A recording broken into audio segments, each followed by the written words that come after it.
Vous aviez quelque chose On à est dire? en présence d'une menace qui est mondiale. Il y a eu 600 attentats depuis le 1er janvier de cette année qui ont fait plusieurs dizaines de milliers de victimes dans le monde.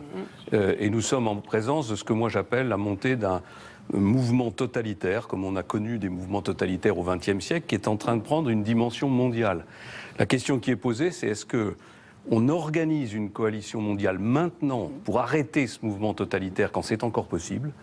Ou est-ce qu'on continue la politique désastreuse qui a été celle de l'Occident depuis bien trop longtemps et qui laisse se développer ce phénomène avec lequel on va devoir s'affronter peut-être pendant une génération et qui posera à ce moment-là des questions de prolongation de l'état d'urgence, de mise en place de mesures exceptionnelles que je ne souhaite pas pour mes enfants et pour ceux qui nous succéderont.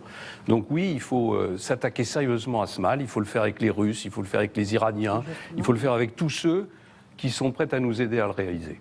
Précisément, Monsieur Fillon, la lutte contre Daesh, la lutte contre le terrorisme, on sait que vous êtes un partisan fervent d'une entente très proche avec la Russie de Vladimir Poutine, alors que l'aviation russe bombarde de manière totalement inhumaine, comme étant peut-être même, selon certains experts, des crimes de guerre, bombarde la ville d'Alep et ses 250 000 civils. C'est la guerre au Yémen, c'est la guerre quand les chrétiens d'Orient ont été massacrés dans le silence général, y compris d'ailleurs d'une bonne partie de nos médias.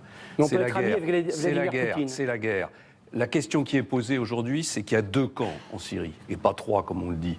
Il y a le camp de ceux qui veulent mettre en place ce régime totalitaire islamique que j'évoquais tout à l'heure, et puis il y a les autres.